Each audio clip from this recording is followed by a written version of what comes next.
والصلاة والسلام على جميع الأنبياء والمرسلين سيما من سمي في الآفاق بأحمد وفي الأرض بأبي القاسم محمد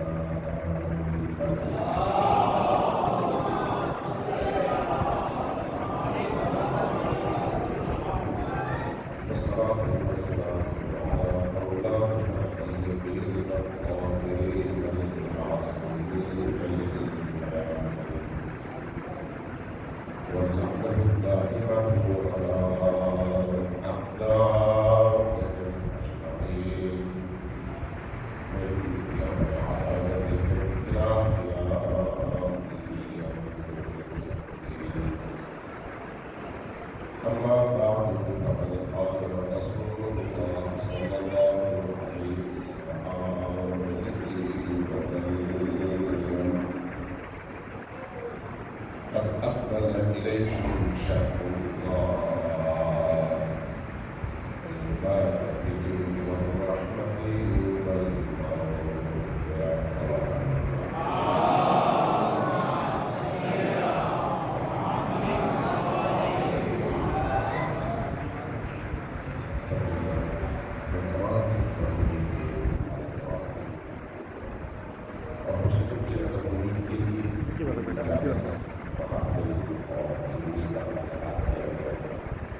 ان سب کے سارے سوال تین بار اونچی آواز سے سوال کیجیے.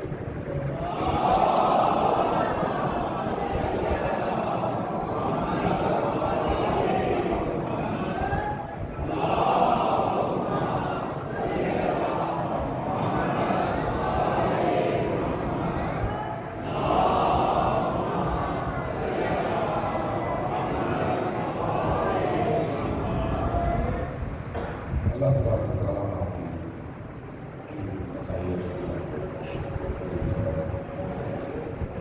اور ان خصوصی دریا میں آپ کے موضوع کو آپ کی عبادت کو آپ کے اندازہ کو آپ کی بارگاہ کو شرف و قبولیت کا اللہ تعالیٰ. یہ پوری دستی نہیں ہے کہ تمام مغرورین کے انسان ثواب کے لیے دعا کروائی جائے. بہت اچھی بات ہے کہ جتنے بھی ہمارے جاننے والے عزیز عارف دنیا سے گئے ہیں ان سب کو ہم یاد رکھا کریں اپنی دعاؤں کو اور خصوصاً ان بھائیوں اور ان سب کے لیے اللہ کی بارگاہ سے دعا کرنا ہے. لیکن میں آپ کو پہلے رسول کریم صلی اللہ علیہ وسلم کے حوالے سے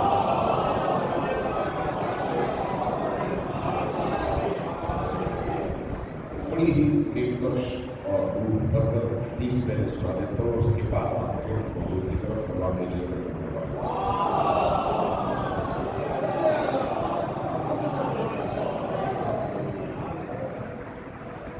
رسول کریم صلی اللہ علیہ وسلم سے یہ روایت مقبول ہے ہماری بعض احادیث کی کتابوں میں خصوصاً بحار الانوار اور روایت غالباً امام صادق علیہ السلام کے ذریعے سے ہم تک پہنچی ہے. فرمایا کہ جب تم اپنے مرحومین کے ایصال ثواب کے لیے دعا کرنا چاہو تو ایک کام کرو. ہم عام طور پر نام لکھتے ہیں خطیب کو یا اسٹیسٹ کو دیتے ہیں کہ ان کے لیے آپ مغفرت کی دعا منگوا دیں یا فاتحہ پڑھوا دیں جو ہمارے اپنے عزیز اقارب ہوتے ہیں. اچھی بات ہے, یہ بات نہیں ہے, لیکن حدیث دیکھیے حدیث کیا ہے. فرمایا کہ جب تم اپنے عزیزوں کے لیے اللہ کی بارگاہ سے مغفرت کی دعا مانگنا چاہو تو ایک کام کرو. پہلے 3 بار ثواب بھیجو اور اس کے بعد 3 بار آیت الکرسی کرو اور 3 بار آیت الکرسی کے بعد دوبارہ 3 بار ثواب بھیجو. 9 چیزیں ہوئی. 3 بار ثواب, 3 بار آیت الکرسی اور 3 بار دوبارہ ثواب. حدیث میں یہ درمیان والا حصہ ہے, پہلے اور آخر والا حصہ امیر المومنین سے منقول ہے نظر رہا ہے. کس نیت سے؟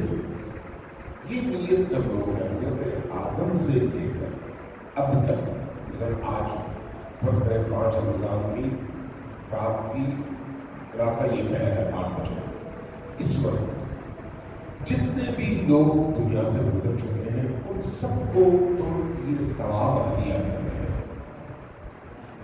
ان تمام انسانوں کو جن کو تم جانتے بھی نہیں، جن کا تم نے نام سنا ہے، جن سے نہ تمہارا کوئی تعلق ہے، صرف یہ کہ وہ انسان ہے، اللہ کی مخلوق ہے، دنیا سے وہ لوگ گزر چکے ہیں، اب تم کو یاد کرنے والا کوئی نہیں ہے۔ اب ان میں تمہارے اپنے مرحومین کی شامل ہے، عزیز شامل ہے، بھائی شامل ہے، والدین شامل ہے، باقی مرحومین شامل ہے، وہ سب اس میں شامل ہے۔ اگر تم یہ کام کرو گے اللہ کی بارگاہ میں جب تمہارا یہ عمل پیش ہوگا تو اللہ فرشتوں سے ایک بات کرتا ہے، وہ کیا کہتا ہے؟ دیکھو میرے اس بندے نے صرف اپنے رشتہ داروں کی بجائے تمام ان لوگوں کے ایصال ثواب کی نیت کی جن کو یہ جانتا بھی نہیں تھا، ان کے فائدے کا سوچا۔ تو اب ایک کام کرو، وہ کیا؟ فرشتوں کو حکم ہوگا کہ سب سے پہلے تو اس آیت الکرسی کا جتنا ثواب ہے وہ ان تمام مرحومین کو پہنچا دو جو دنیا سے گزر چکے ہیں اور اس پڑھنے والے کی نیت میں شامل ہیں۔ تقسیم نہیں ہوگا، جو ثواب ہے فرض کریں آیت الکرسی پڑھنے کا ثواب 100 ہے تو 100 کو تمام مرحومین میں تقسیم نہیں کیا جائے گا، بلکہ پورا ثواب سب کو عطا ہوگا۔ پہلا کام، نتیجہ جو آپ کے مرحوم کو ملنا تھا وہ اس کو ملا، لیکن آپ نے ایک تیر سے کئی شکار کیے، اس کو بھی مل گیا اور باقی تمام ان مخلوقات کو بھی اس کا فائدہ۔ دوسرا، اللہ اپنے فرشتوں سے کہتا ہے کہ میرے فرشتوں جب میرے اس بندے نے بندہ ہوتے ہوئے ان تمام مخلوقات کا خیال رکھا اور سب کو ایصال ثواب کیا تو کیوں نہ میں اس کو بھی اتنا ہی عطا کروں۔ پھر کیا ہوگا؟ حکم فرمائے گا کہ یہ جو آیت الکرسی اس نے پڑھی ہے اس آیت الکرسی کے 3 دفعہ جب پڑھی ہے تو ہر حرف کے بدلے اللہ ایک فرشتہ خلق فرمائے گا۔ وہ فرشتہ تا قیام قیامت ہر روز اس انسان کے لیے جس نے یہ 3 بار آیت الکرسی پڑھ کر ایصال ثواب کیا ہے، یہ سارے فرشتے مل کر جو ان حروف کے بدلے میں خلق کیے گئے، یہ سب مل کر اس آیت الکرسی پڑھنے والے کی مغفرت کے لیے شب و روز اللہ کی بارگاہ میں دعا کرتے رہے ہیں۔ آپ ذرا تصور کر سکتے ہیں کہ اللہ جب عطا کرتا ہے تو کس طرح سے عطا کرتا ہے۔ دوسری بات، یہ ماہ مبارک رمضان ہے، ماہ رمضان باقی دنوں سے بالکل مختلف ہے۔ اس مبارک مہینے میں جب آپ ایک آیت پڑھتے ہیں تو اس ایک آیت کا جو ثواب ہے باقی مہینوں میں پورا قرآن پڑھنے کے برابر ہے۔ اب اگر آپ نے ایک آیت الکرسی پڑھی تو گویا ایک آیت نہیں پڑھی، پورا قرآن پڑھا۔ 3 بار پڑھی تو اس کا مطلب ہے آپ نے پورا قرآن 3 بار ختم کیا۔ اگر آپ ایک نشست میں 2 منٹ کے اندر 3 بار آیت الکرسی پڑھ کر ایصال ثواب اس مہینے میں کرتے ہیں اور ان تمام مخلوقات کو کرتے ہیں تو نتیجتاً گویا آپ نے ہر مخلوق کو قرآن پورا پڑھ کر ایصال کیا ہے۔ اور اس کا ثواب کتنا ہو سکتا ہے ہم اپنے ان ناقص اذہان اور عقول کے ذریعے سے اس کی گہرائی تک پہنچ ہی نہیں سکتے۔ اللہ نے اتنی بڑی رحمت کا دروازہ اس مقدس اور مکرم مہینے میں اپنی مخلوقات پر کھولا ہوا ہے، اس لیے جب کبھی مرحومین کو یاد کریں، ابھی تو رمضان مبارک ہے، رمضان مبارک کے بعد بھی تو روش یہ رکھیں کہ صرف اپنے مرحومین کے لیے نہیں، سب کے لیے نیت کر کے سب کو ایصال کریں۔ آپ کے مرحوم کو بھی پورا پورا ملے گا اور باقی مرحومین کو بھی ملے گا، اور اللہ آپ کے اس وسعت ظرفی پر خوش ہوگا اور ہمارے ظرف کو اپنی رحمتوں سے بھر دے گا انشاءاللہ۔ سلوات جی رب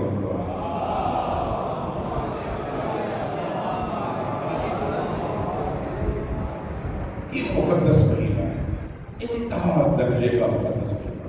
آپ جب اس مہینے میں داخل ہوتے ہیں اور اس مہینے سے خارج ہوتے ہیں تو آپ اپنے اندر محسوس کرتے ہیں کہ اس مہینے اور باقی مہینوں میں بڑا فرق ہے، بڑا فرق ہے۔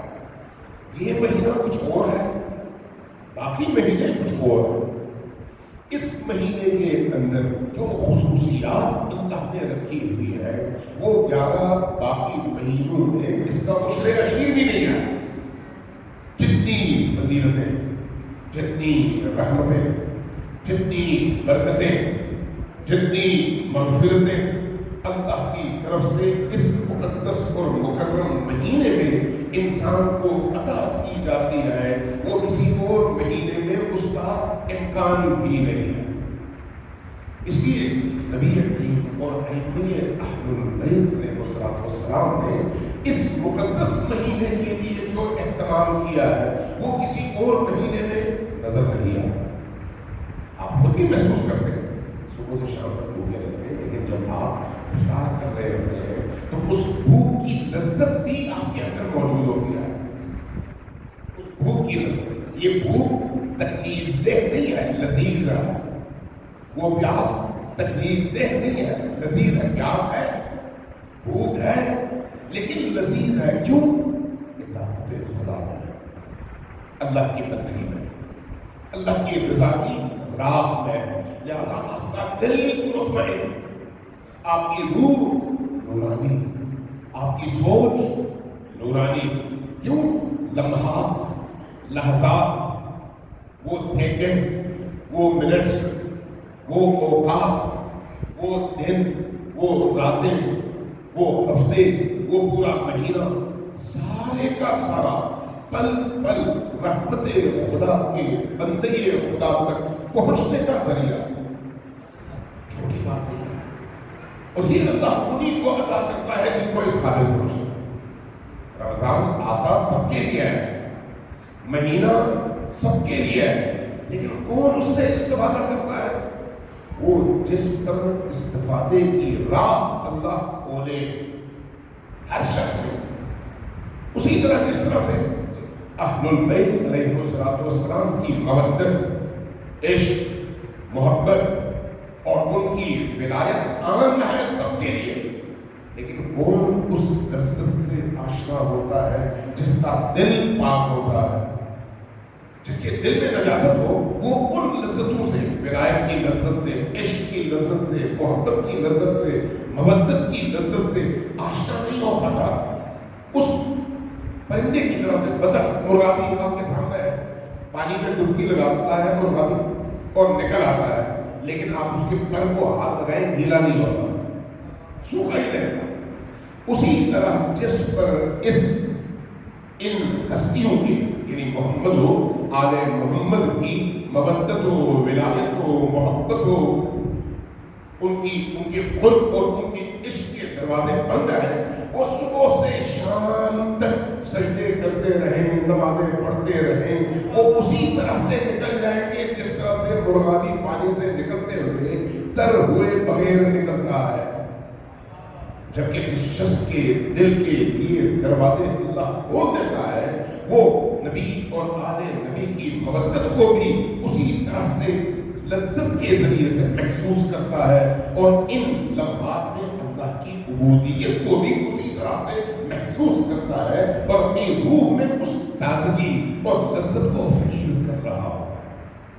یہ جو لمحات ہمارے گزرے کوئی معمولی لمحات تو نہیں ہے۔ اجازت ہے میں خود نبی کریم کی زبانی آپ کو کچھ جملے سناؤں، اجازت ہے؟ ہم جیسے لوگ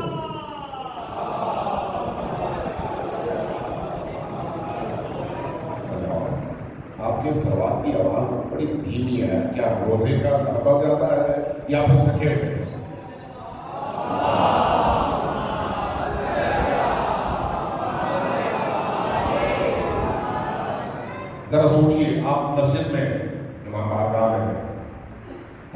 ترین فضا، یہاں کی جو ہوا اور فضا ہے نورانی ہے. کیوں؟ اس پریمیسز کے اندر گناہ نہیں ہوتا. جہاں گناہ نہ ہو وہاں پر نور ہوتا ہے. جہاں گناہ نہ ہو وہاں پر نور ہوتا ہے. اور صرف جہاں پر گناہ نہ ہو نہیں، بلکہ جہاں پر اللہ کی عبودیت ہو، جہاں بندگی ہو، جہاں سجود ہو، جہاں رکوع ہو، جہاں تلاوت قرآن ہو، جہاں ذکر قرآن ہو، جہاں ذکر اہل البیت علیہ الصلوۃ والسلام ہو، وہ زمین، وہ دیواریں، وہ فضا نورانی ہوتی ہے. اس نورانی فضا میں کون لوگ بیٹھے ہوئے ہیں؟ جنہوں نے سحر سے لے کر افطار تک اللہ کی راہ میں اس کی رضا کے لیے بھوک برداشت کی، پیاس برداشت کی، اللہ کی فرمان برداری کی اور اطاعت میں وہ سارے لمحات گزارے. جنہوں نے اپنی آنکھیں ان چیزوں سے بند کی جن چیزوں سے بند کرنے کا حکم اللہ نے دیا تھا. کان کو سننے سے روکا ان چیزوں کو جنہیں سننے سے اللہ نے منع کیا تھا. آنکھ کو دیکھنے سے روکا ان چیزوں سے جنہیں اللہ نے دیکھنے سے منع کیا تھا. زبان کو بولنے سے روکا ان چیزوں سے جنہیں بولنے سے اللہ نے روکا تھا. تو زبان نورانی، کان نورانی، آنکھیں نورانی، ذہن نورانی، قلب نورانی، فضا نورانی، مکان نورانی، زمین نورانی، ہوائیں نورانی اور محفل نور. تو یہاں پر اگر انسان اللہ سے نہ جڑے تو پھر یہ اس کی بدقسمتی ہے. اللہ نے یہ موقع فراہم کیا. اب ایسے موقع پر مجھ جیسے عام گناہ گار اشخاص کی زبان سے جو باتیں نکلتی ہیں اس کی نسبت اگر ہم اللہ کے کلام کو جو کہ سراپا نور ہے، نبی کریم کے کلام کو جو کہ سراپا اول سے آخر کا نور ہے وہ بیان کریں تو اس سے ہمارے اندر کی نورانیت میں کئی گنا مزید اضافہ ہو جاتا ہے. اسی میں چاہوں گا کہ نبی کریم کی زبان سے وہ باتیں جو ہم تک امام علی ابن موسیٰ رضا علیہ السلام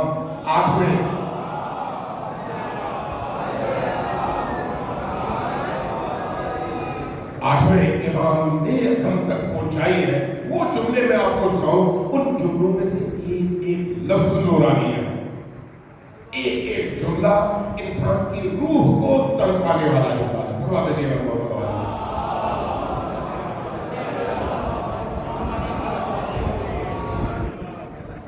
امام رضا نقل فرماتے ہیں کہ رسول کریم مسجد میں تشریف فرما تھے. امیر المومنین موجود، باقی اصحاب موجود. رسول کریم کھڑے ہوئے اور ارشاد فرمایا اس مقدس اور عظیم مہینے کے حوالے سے. فرمایا ایھا الناس، لوگوں غور سے سنو، قد اقبل الیکم شہر اللہ، تمہاری طرف اللہ کا مہینہ آیا. یہ اللہ کا مہینہ ہے. اللہ کا مہینہ کیا مطلب؟ ہر مہینہ اللہ کا ہے. کون سا مہینہ ہے جو اللہ کا نہیں ہے؟ ہر زمین اللہ کی ہے. کون سی زمین ہے جو اللہ کی نہیں ہے؟ ہر رزق اور روزی اللہ کی ہے.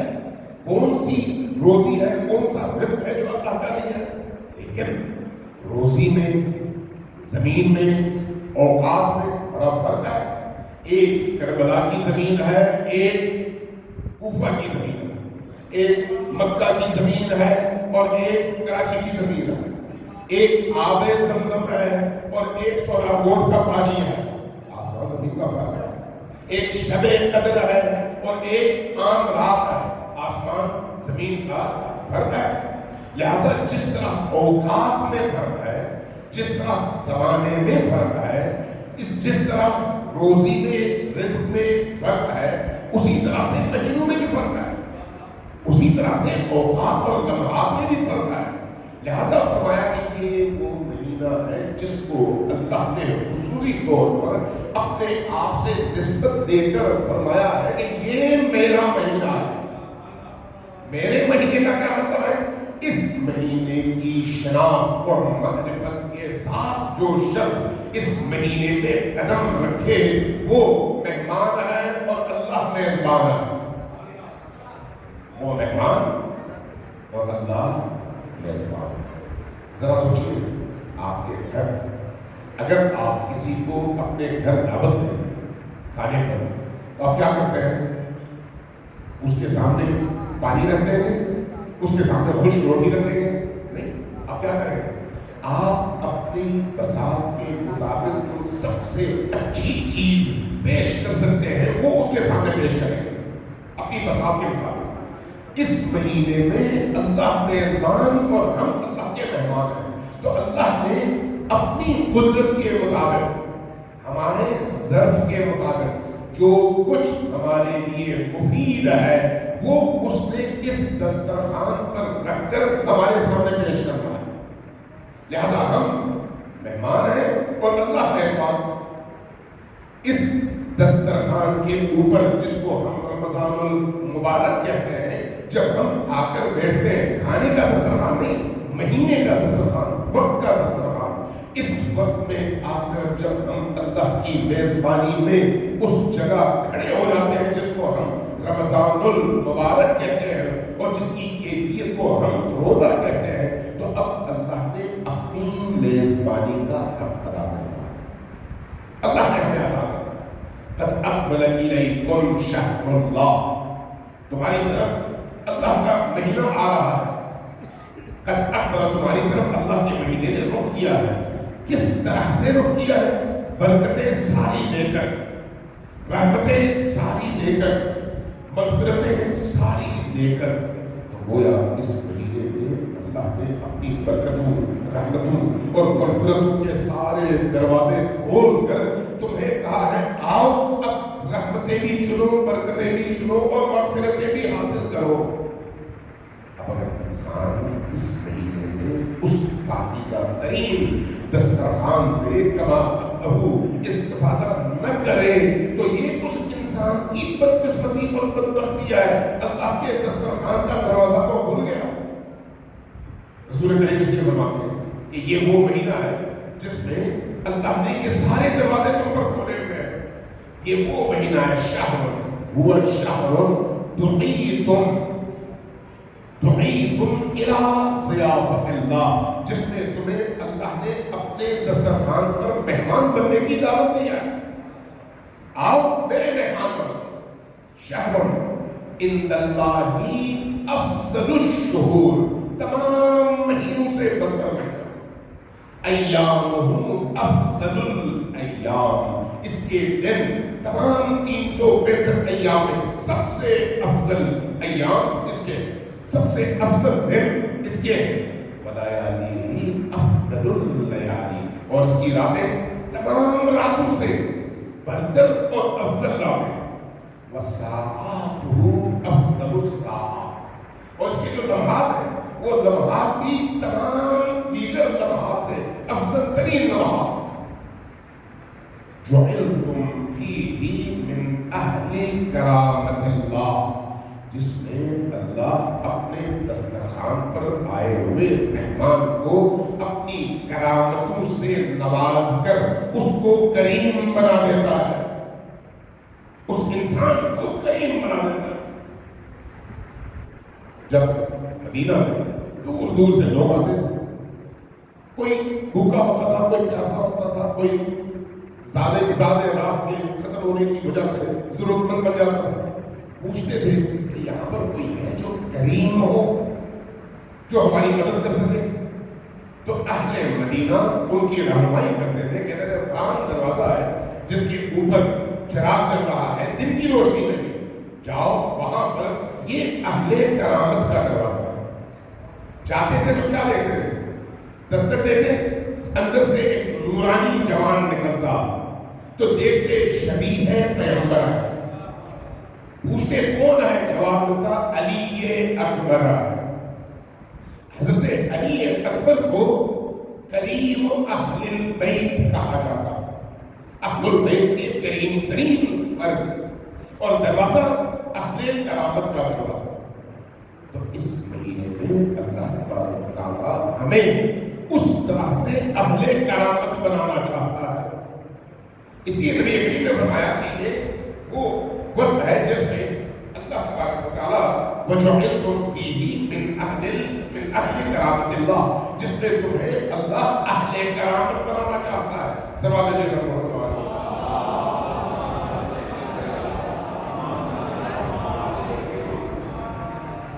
اہل کرامت بنانا چاہتا ہے. آپ تصور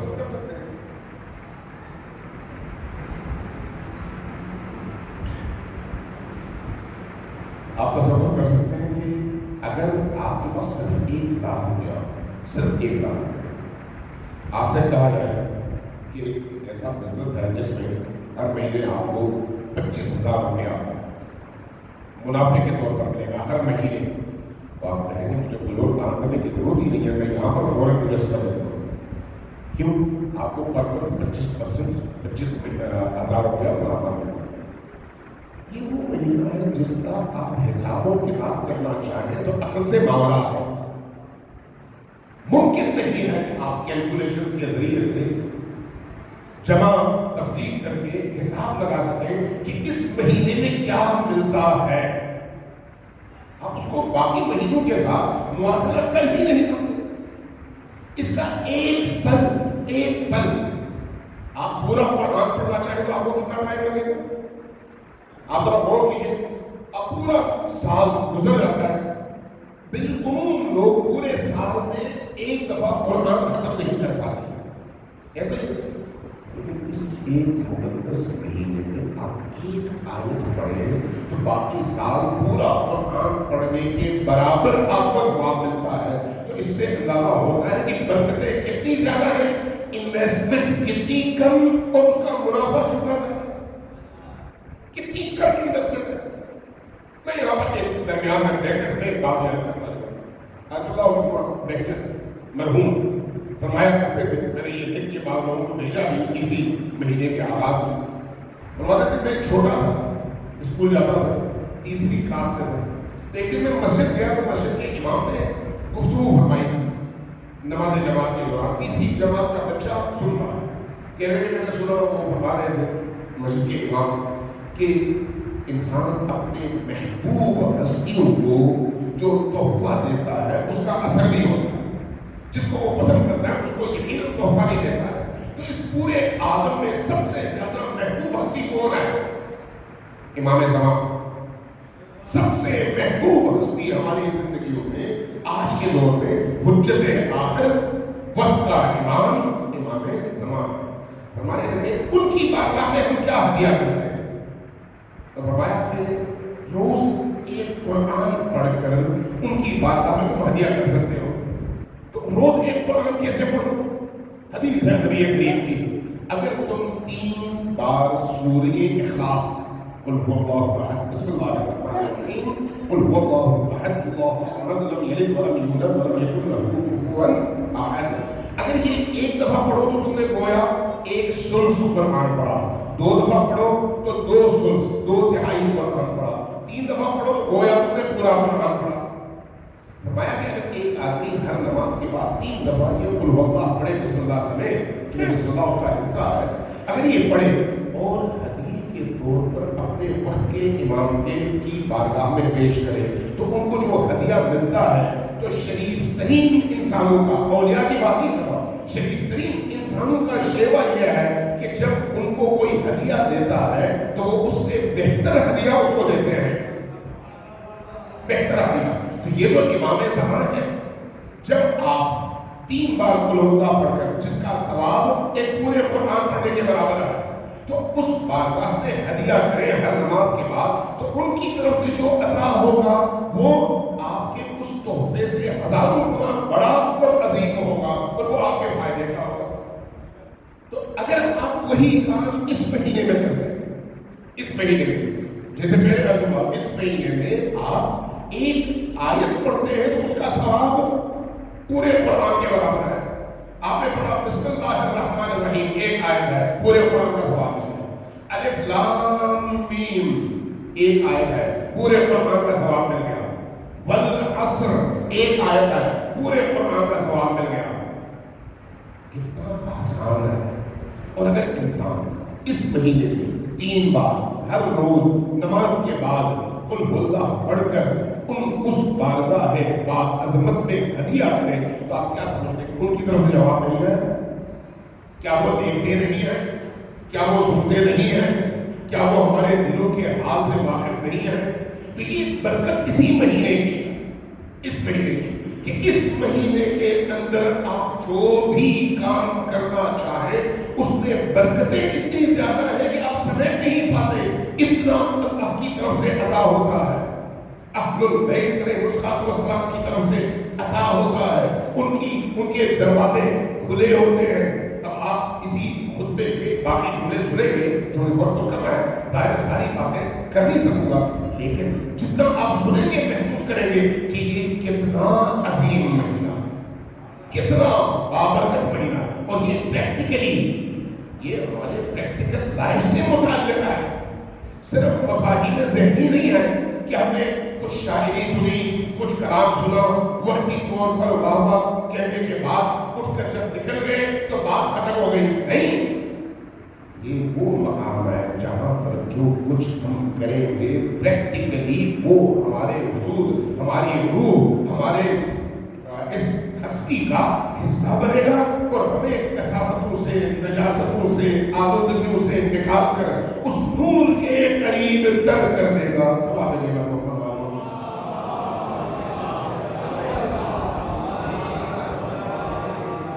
عجیب ہے، ایک ایک لمحہ کتنا قیمتی ہے۔ فرمایا نبی کریم نے فرمایا کہ وَجُعِلْتُمْ فِيهِ مِنْ أَهْلِ كَرَامَةِ اللَّهِ، تم اہل کرامت میں سے بنا دیے جاؤ گے اس مہینے میں۔ کیسے؟ أَنْفَاسُكُمْ فِيهِ تَسْبِيحٌ، یہ جو تم سانس لیتے ہو، تمہاری یہ سانس اللہ کی بارگاہ میں تسبیح ہے۔ آپ جب تسبیح پڑھتے ہیں تو کیا کرتے ہیں؟ اللہ اکبر، الحمدللہ، سبحان اللہ، لا الہ الا اللہ، یہی پڑھتے ہیں۔ ذکر ہمیشہ ذہن میں رکھیں کہ ذکر اگرچہ الفاظ کے مجموعے کا نام ہے، لیکن الفاظ کے مجموعے کے پیچھے جب تک روح زندہ نہ ہو تو وہ ذکر بے سود ہے، ذکر منتر نہیں ہے۔ ہندوؤں کے ہاں، جادوگروں کے ہاں، سحر والوں کے ہاں کچھ الفاظ ہوتے ہیں جن میں اثر ہوتا ہے، اور وہ اس کو منتر یا جنتر جو بھی کہتے ہیں۔ ذکر کو بعض اوقات ہم اس طرح سے دیکھتے ہیں، نہیں، ذکر انسان کی روح کی خوراک ہے، روح کی خوراک، اور روح جب تک اس ذکر کی طرف متوجہ نہ ہو اس وقت تک اس خوراک سے وہ استفادہ نہیں کر سکتی۔ روح کو استفادے کے لیے اس ذکر کی طرف متوجہ ہونا پڑتا ہے۔ اس لیے جب آپ سانس لیتے ہیں، اگر روزے کی حالت میں ہیں اور اللہ کی عبودیت اور بندگی کے تصور کے ساتھ میں گناہ سے خود کو بچاتے ہوئے سانس لیں، تو اللہ تبارک و تعالیٰ کہتا ہے کہ یہ تمہاری سانس اللہ اکبر ہے، یہ تمہاری سانس سبحان اللہ، یہ تمہاری سانس لا الہ الا اللہ واللہ اکبر ہے۔ گویا ہماری سانسیں اللہ کی بارگاہ میں تسبیح شمار ہوتی ہیں۔ وَنَوْمُكُمْ فِيهِ عِبَادَةٌ، نوم، نیند عام حالات میں انسان کی ضرورت ہے اور مباح عمل ہے، اس کا کوئی ثواب یا عقاب نہیں ہے، مباح عمل، جائز عمل ہے۔ لیکن اللہ کی کرامت یہ ہے، اللہ کی عطا یہ ہے، اللہ کی رحمت یہ ہے کہ اس مبارک مہینے کے اندر جب انسان روزے کی کیفیت میں باوضو ہو کر لیٹتا ہے، سوتا ہے، تو وہ جو غفلت سے سوتا ہے، جب اس کو یہ نہیں معلوم کہ وہ کیا کر رہا ہے، سونے والے کے اوپر سے کپڑا ہٹ جائے اس کو نہیں پتا ہوتا، سونے والا جب سو جاتا ہے، نیند میں ہوتا ہے، اس کو نہیں معلوم وہ کس عالم میں ہے۔ لیکن اللہ کا فضل، اللہ کی عطا، اللہ کی رحمت یہ ہے کہ اس کیفیت میں جو ٹائم وہ گزار رہا ہے اس کو بھی اللہ اپنی بارگاہ میں عبادت شمار کر کے کہتا ہے اس نے یہ سونے میں بھی عبادت کی ہے اور یہ اس کے عبادت کے لمحات گزرے۔ سبحان اللہ محمد والا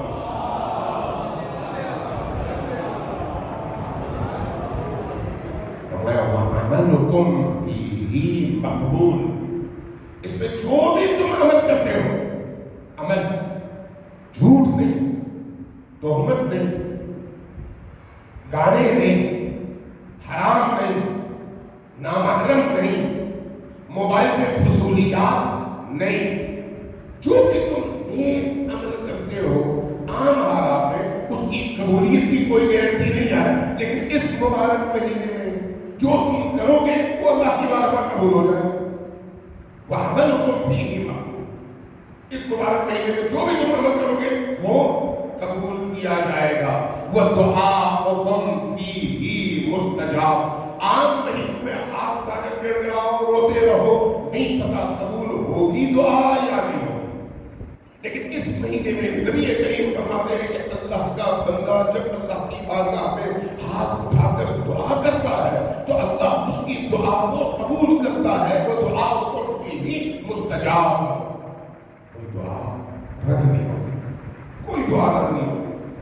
فاسأل اللہ، جب ایسا ہے تو پھر آؤ اللہ کو پکارو، فاسأل اللہ کو پکارو، ربکم، اپنے رب کو، بنیات صادقہ، سچی نیتوں کے ساتھ اللہ کو پکارو، سچی نیت میں، خدایا میں گناہگار ہوں، خدایا میں خطا کار ہوں، خدایا میں نے اس سے پہلے بڑے گناہ کیے، تیری نافرمانی کی، نماز میں سستی کی، روزے میں سستی کی، زکوٰۃ میں سستی کی، خمس میں سستی کی، اور پھر اپنے عزیز و اقارب کے ساتھ جو میرا رشتہ بنتا تھا اس میں اپنے فرائض ادا نہیں کیے، میرے والدین کی نافرمانی کی، دوستوں کا دل دکھایا، مومنین کا دل دکھایا، ہر طرح کے گناہ کیے۔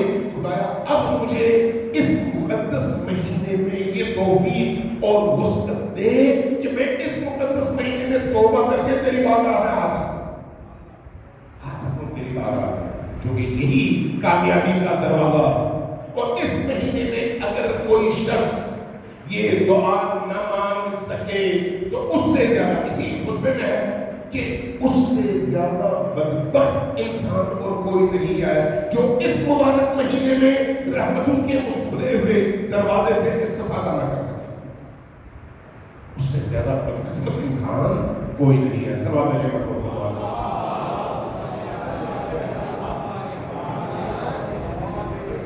وقلوب طاہرہ، بنیات صادقہ، وقلوب طاہرہ، سچی نیتوں کے ساتھ، سچی اور پاکیزہ قلوب کے ساتھ اللہ کی بارگاہ میں ہاتھ اٹھاؤ اور مانگو۔